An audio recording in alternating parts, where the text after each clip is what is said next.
When the moon hits your eye like a big pizza pie, that's amore. My name's Chris, and I'm obsessed with pizza. Today I'm going to show you step by step how I make some pretty terrific pizza, I think, considering that I'm baking it in an overgrown toaster oven. So there's nothing that special about this pizza. As I go through the dough, I'll tell you the little things that I think make it cook well in a lower oven temperature. And then after the video is near its end, I'm going to tell you a little bit about my feelings of whether you really need a pizza oven or not, or if it's just kind of a waste of money and a waste of space. I live on a boat, so both of those are at a premium for me. All right, let's get started. So I have 4 level cups of flour here. I use high protein bread flour. I find that is one thing that definitely does make a huge difference in the browning of the crust and the charring of the crust. So I highly recommend that if you're cooking your pizzas at lower temperatures. I'm going to add 1 packet of Rapid Rise instant yeast. And I'm going to add 1 tablespoon of just regular granulated sugar. And then I'm going to just whisk that around a little bit.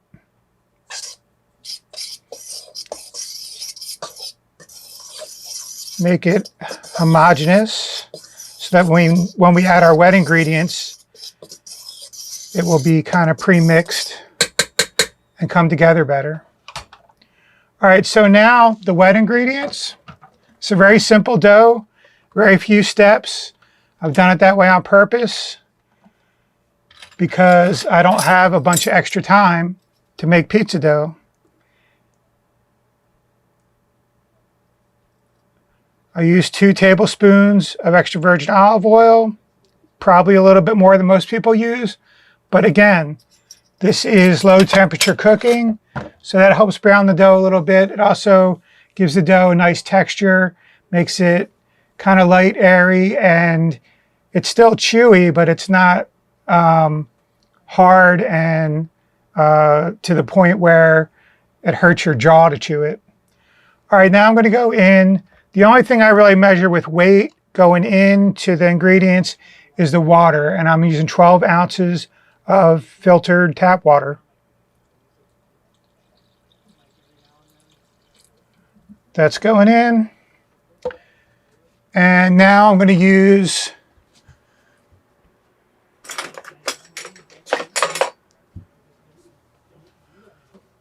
a spatula.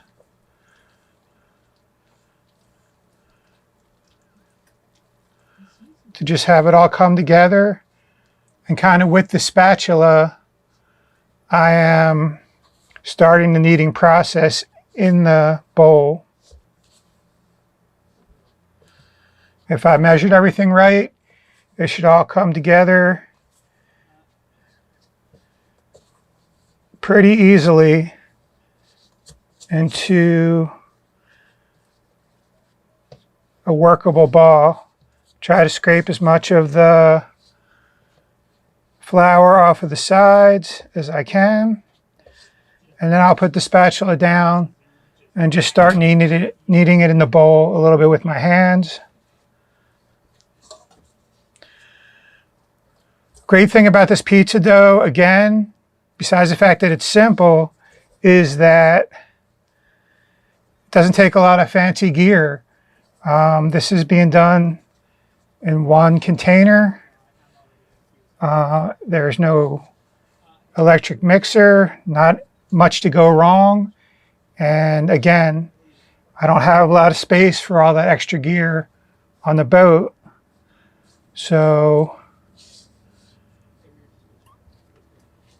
this makes things a lot more feasible for me.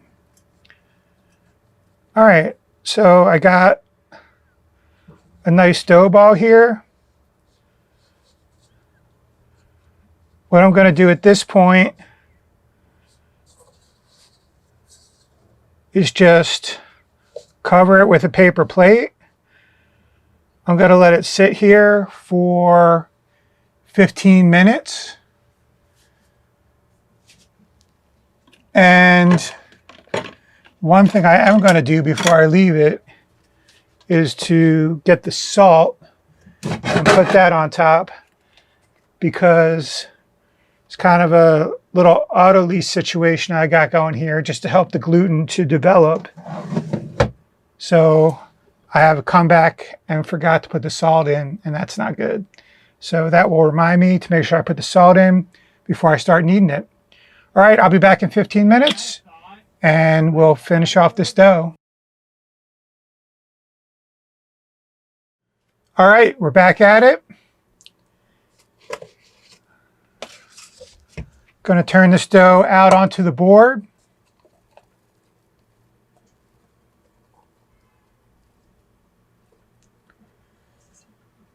All right, next step is I like to kind of flatten it out.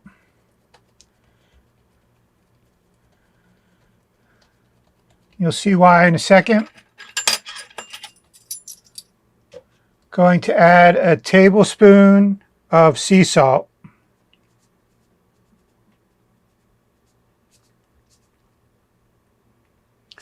Try to level it out as much as possible. And then kind of spread it around the dough.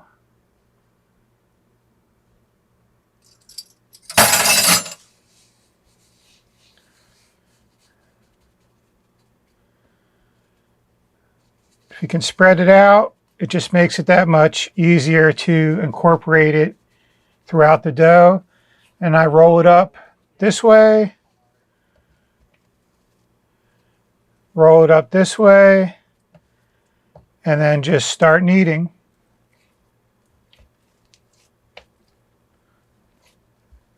This dough is really nice to work with. It's got some moisture to it, but as you can see, it doesn't really stick. So it's kind of that perfect consistency where you're not feeling like you have to add more flour to it in order to work with it. Now the salt, as it incorporates, it does get a little bit weird feeling. Almost feels like the dough starts to scale off a little bit as you knead it, but it's worth it because I really see a difference. I did some experiments with doing the auto lease where you wait to put the salt in and not doing it, and it really does make a difference in how the dough develops its gluten. When you're making the pizza, it stretches out nice. You don't have to worry about it ripping as much. And you can really get that pizzeria level quality in your dough. Everybody's got their own technique, how they knead dough. So you can see I kind of like to fold it over, roll it over, and then push it back. Just feels natural to me. And I think it does a good job of not breaking the dough, stretching the gluten, but at the same time, giving you a nice smooth consistency. I basically knead the dough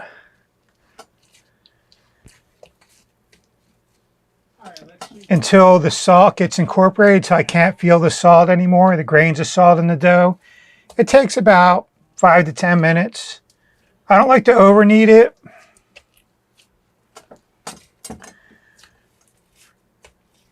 Because then that causes a whole other set of problems.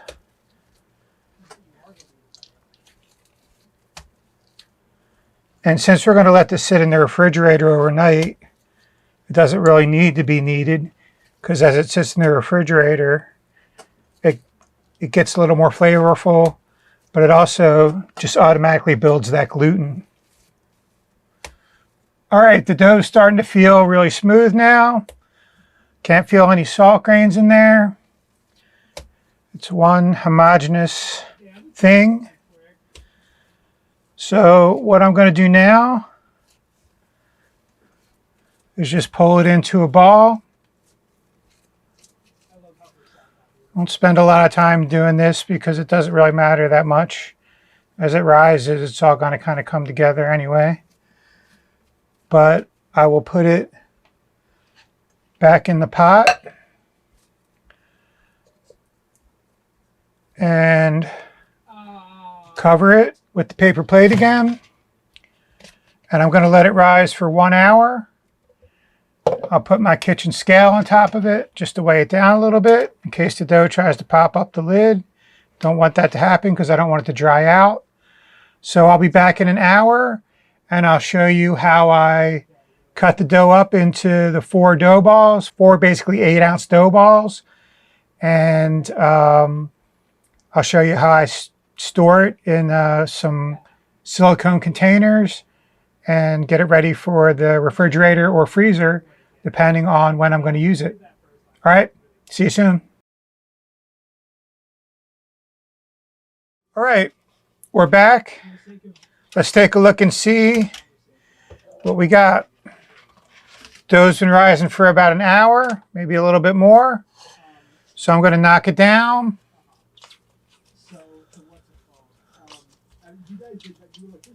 And then turn it out on the board.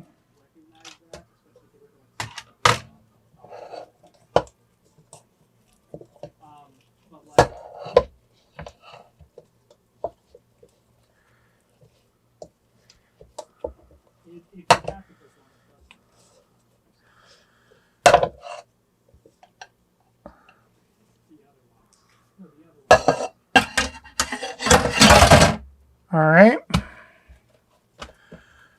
Going to fold it under. Make it into a big round. All right, next thing I'm going to do is weigh the whole dough ball. See what we're going to divide into to get 4 dough balls. So, going to zero out my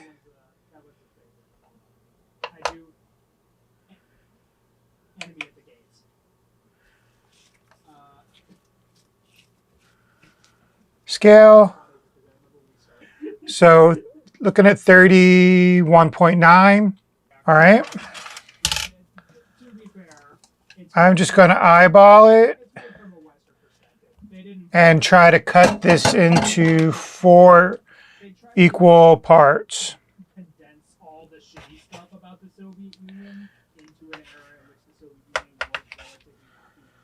All right. Cut it in half. Cut it in half again.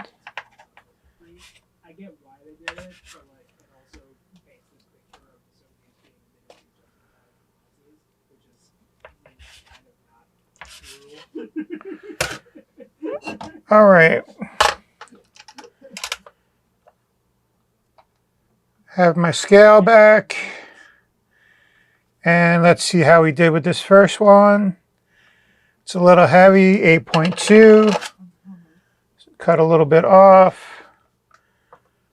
Now we're at 7.9. That'll be good for that one. See this next one. 7.7. It's a little bit light. So I'm just going to add this in. See what that does. 8.0. Close enough. Be good for that one. All right, we're pretty heavy there, 8.7, so I'm going to cut a nice little chunk off of that one. And that brings us to 8.2, still a little heavy. Another little chunk. 7.9, perfect. So that'll work for that. Just going to fold that under and see what we got with this one. Should be pretty close. 8.1, close enough for government work.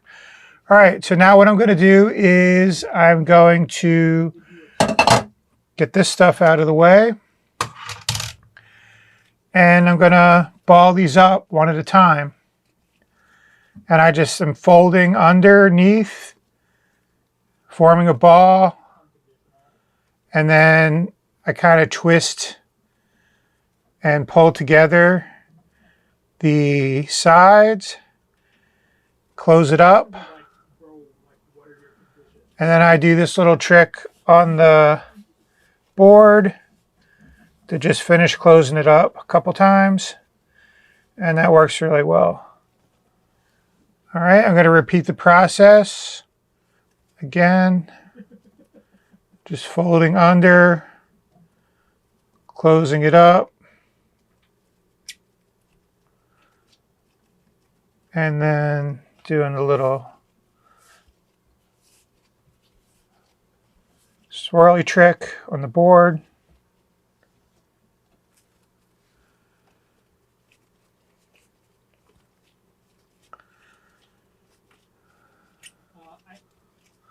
Want to try not to trap air in there while you're doing this. So it takes a little practice, but once you get it down, it's not hard at all.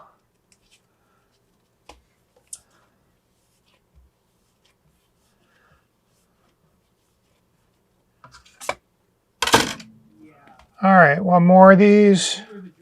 We were trying to figure out diamond to iron. And you were insisting that it was something insane, like 2 diamonds. We'll be good to go. We can start putting these in the containers. And what I decide I'm going to do here is I'm going to put 2 in the refrigerator and 2 in the freezer. I'll make 2 pies sometime in the next day or 2. And then I'll have 2 more in the freezer, maybe for next weekend or whenever I decide to make pizza again. All right, so I'm going to prepare these bowls. These are some pretty cool silicone bowls that I got recently. The good thing about these is that they don't stick very much, and also these lids, they form a seal that lets air escape. It's not like a Tupperware where it's sealed airtight. So as these expand, it's not going to blow out the container like happens with Tupperware. It's going to let the air come out, but it doesn't let air get in to the point where it dries out the dough ball. So it's really pretty cool. All right, so what I'm going to do is just put a couple of drops of EVOO in the bottom of each one of these. I think it was 8 for 1. Not much, again, because it's silicone. It doesn't take a whole lot. Maybe a little bit more in these 2. And then I will get a paper towel, and I will just kind of swish it around so that it covers the whole inside. Okay.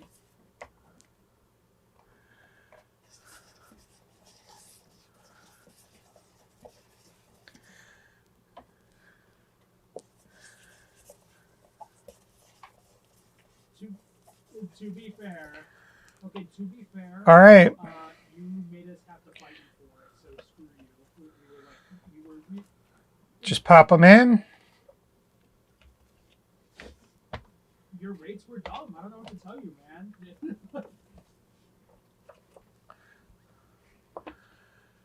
And put on the lid. And we are good to go. So I enjoy this process. I think it's fun. And it doesn't take too long, as you can see. That being said, I will admit, Just do it while I'm watching TV, back and forth. And my wife gets a little irritated. I go back and forth, but it is what it is. So again, I'm going to put 2 of these in the freezer, 2 of these in the fridge. And at some point over the next couple of days, we'll be at the next segment and we'll be making pizza.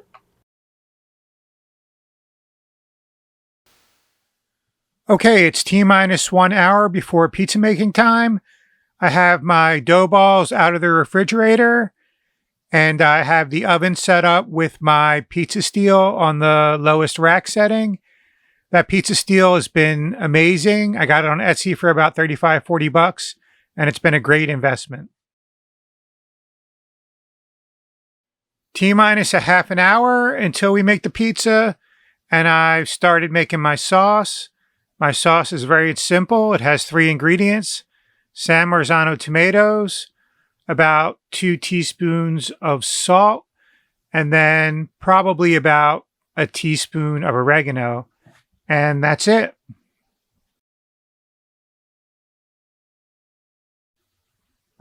I use an immersion blender to get it to the consistency that I want. I don't like to eviscerate the tomatoes, but I do want them to be in very small chunks and the rest liquid, especially for New York style pizza. I want it to be pretty smooth. And the cheese is an Italian brand of whole milk mozzarella that I simply grate down, and I'm ready to go. All right, the day is finally here. It's time to make the pizza. So let's go. First thing I'm going to do is grab the dough. It's been sitting here waiting for me. Pull it out of the container very gently because I want to keep the air inside of it. And then I'm going to dump it into this little flour bath that I have ready. Want to cover the whole thing. And again, I want to try to keep as much air inside the dough as I can. Cover it completely. Shake some of the dough off. And then put it down on the board. All right, so I'm going to start by just tapping in the middle, going around the side, trying to push the air out towards the crust. Some of these big bubbles, I'm just going to pop, get rid of those.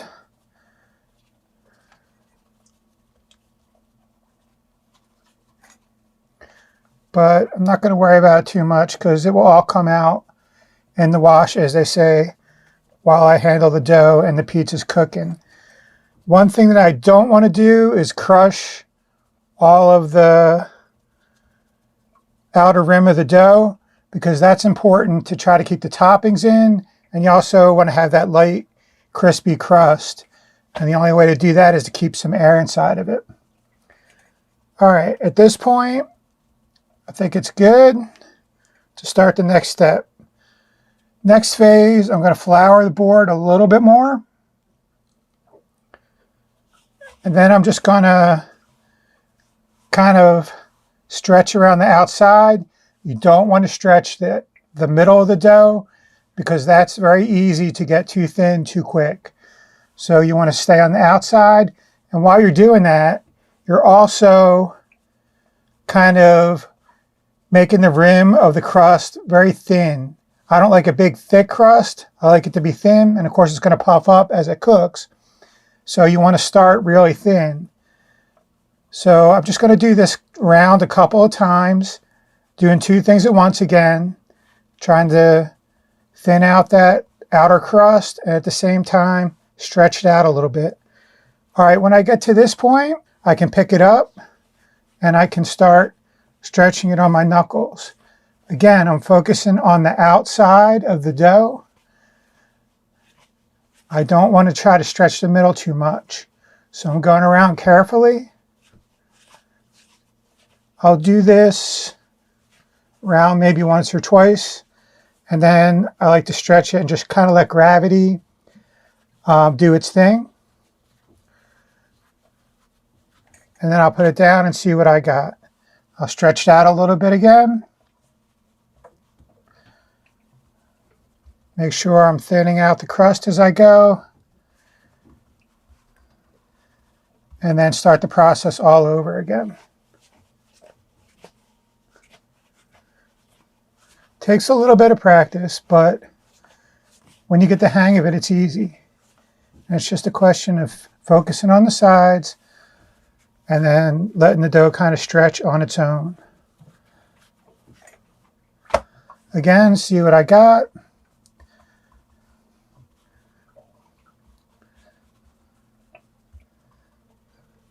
It's a little small, so I'm going to keep going.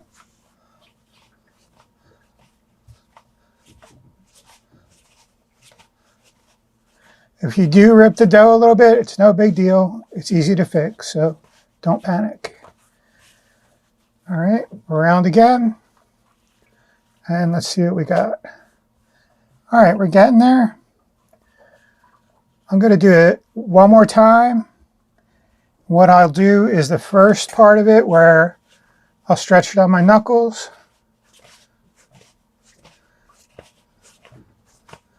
And then I'm just going to flip it over like that while I get my board.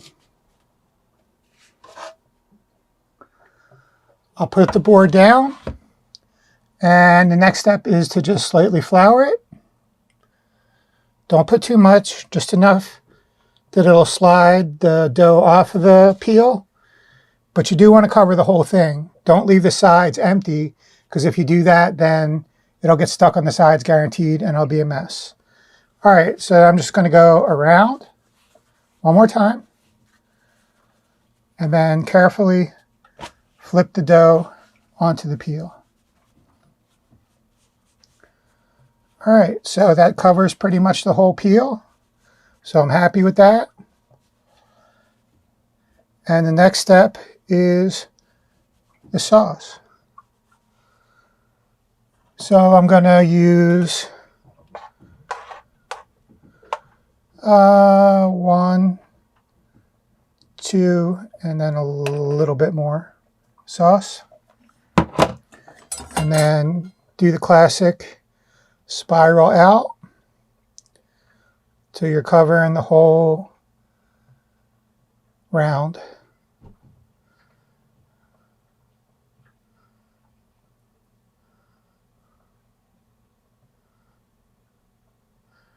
Yep, you want to sauce it all the way to the sides. All right, I'm going to grab the cheese. And it's important not to put too much cheese. I love cheese, so I'm always tempted to put too much on. But if you do that, then the balance goes haywire and you don't get what I'm looking for in a New York Northeastern style pizza, is for the sauce and the cheese to all meld together and become one thing. You shouldn't have a layer of sauce and then a layer of cheese.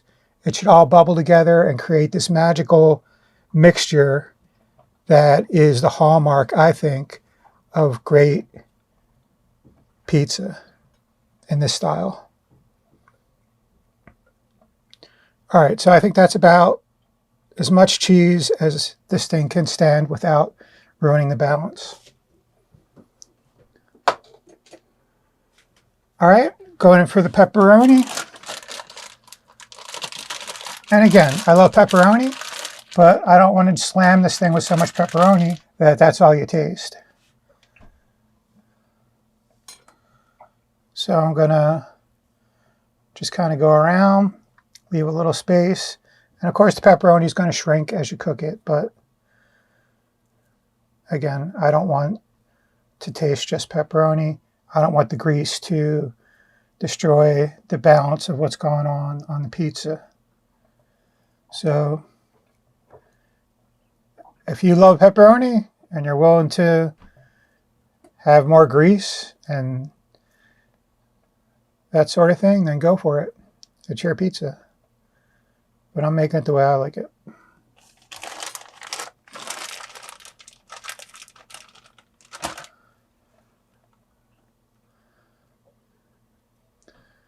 All right, this thing is almost ready for the oven.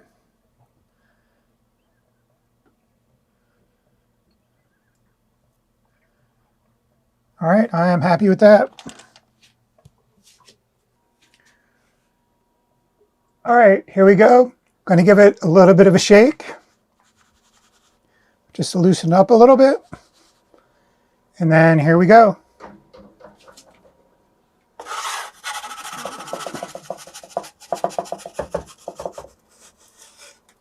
The oven is set for 450 degrees. I think it runs a little bit hotter than that, which is a good thing. I preheated the oven about half an hour before I started making the pizza. The cooking surface is a diameter of 13 inches, which is a little bit bigger than most pizza ovens that are out on the market for indoor cooking. All right, this thing is coming out. It's looking great.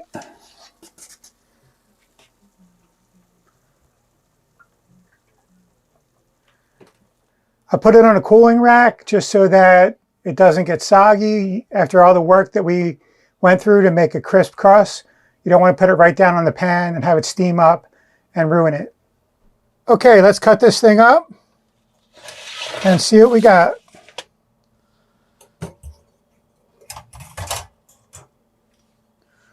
Hopefully we'll hear a nice crunch as we cut through it. You always want to have that when you cut your pizza.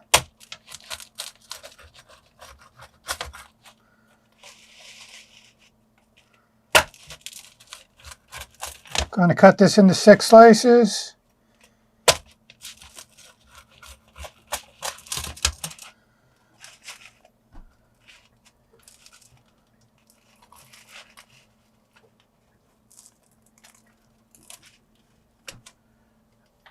All right, let's see what we got going on with our crust. You can see that there's some nice structure in the crust. And then underneath, we have some nice browning.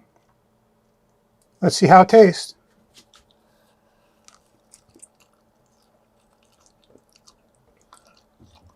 Really good.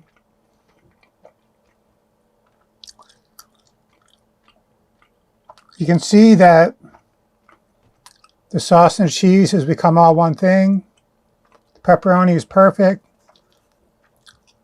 Let's see what happens when I bite into the back crust. Nice crunch, light and airy, really good.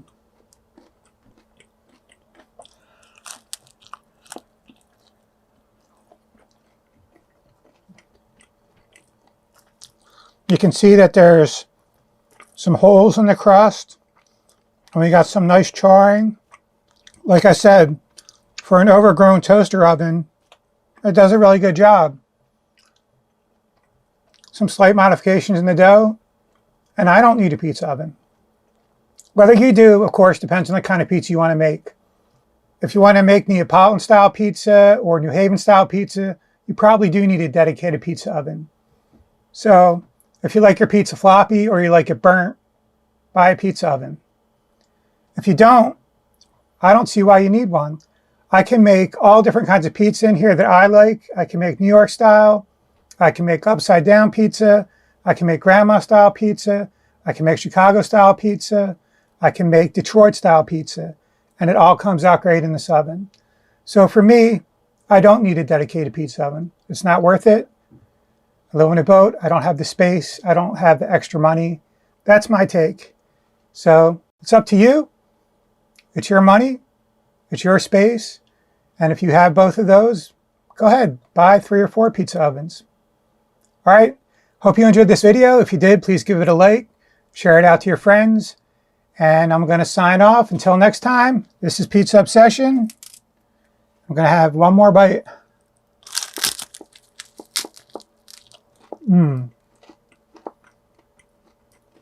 Hope you can hear that crunch.